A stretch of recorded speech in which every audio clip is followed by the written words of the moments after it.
उत्तराखंड में लगातार बदलते मौसम की वजह से जगह जगह रास्ते बंद हैं, सड़कें टूट रही हैं। सरकार की मुश्किलें अभी कम नहीं हुई हैं। ऐसे में विपक्ष ने भी सरकार के ऊपर मौसम की वजह से हो रही तबाही को लेकर कड़ा हमला बोला है।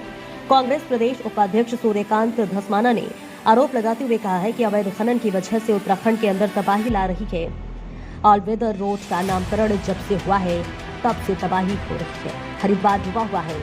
राजधानी देहरादून की स्मार्ट सिटी के नाम पर सारे मुख्य मार्ग खुदे पड़े हैं। सरकार जहां रोज चलती है उसे दिखाई नहीं देता।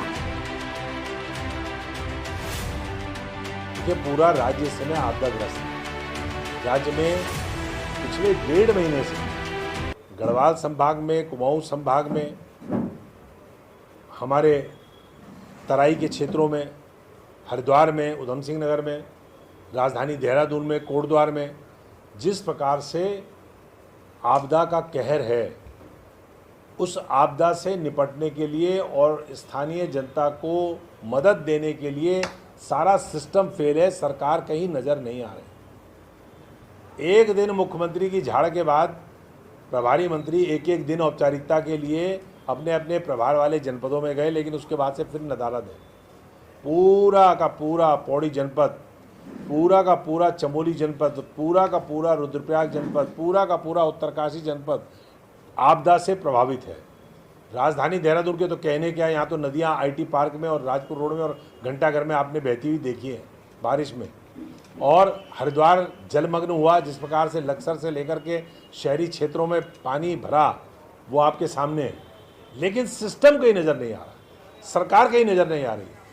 केवल बयान आ रहे हैं, केवल मुख्यमंत्री विजिट कर रहे हैं, मुख्यमंत्री कंट्रोल रूम में जा रहे हैं, लेकिन कहाँ आपकी सरकार है, कहाँ आपके कमिश्नर्स हैं, कहाँ आपके जिलाधिकारी हैं, कहाँ आपके एसडीएम्स हैं, कहाँ आपकी एसडीआरएफ है, कहाँ आपकी जो आपदा से लड़ने वाला जो सिस्टम है, कहाँ कोई नज़र ही नहीं आ रहा है। आप लगाइए कि 9 घंटे तक लगातार ऋषिकेश से लेकर बद्रीनाथ मार्ग तक कल कोई वाहन ही नहीं चला।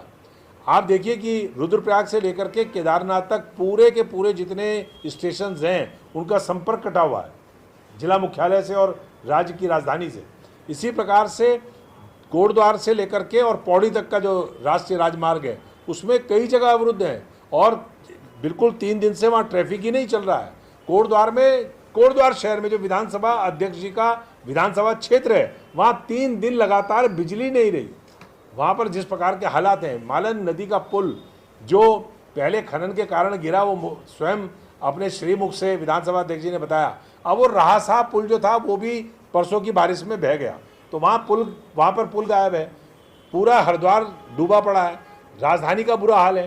कहीं भी सरकार और सिस्टम नज़र नहीं आ रहा है। आपदा में सरकार को हमारा ये कहना है कि तत्काल प्रभावित क्षेत्रों में लोगों को अनाज पहुंचाएं, लोगों को मदद पहुंचाएं, लोगों को खाद्यान्न सामग्री पहुंचाएं, लोगों की मदद करें। तमाम लोग जो गायब हैं, परसों केदारनाथ जी के पूरे रूट में जो तबाही हुई उसमें इतने मकानात गिरे, इतना वहाँ पर स्ट्रक्चर गिरा, मलबा आया, 23 लोग आज तक गायब हैं, उनका पता ही नहीं लगा। तो ये सारी बातें हैं जिन बातों को लेकर के आज पूरे राज्य की जनता में आक्रोश है।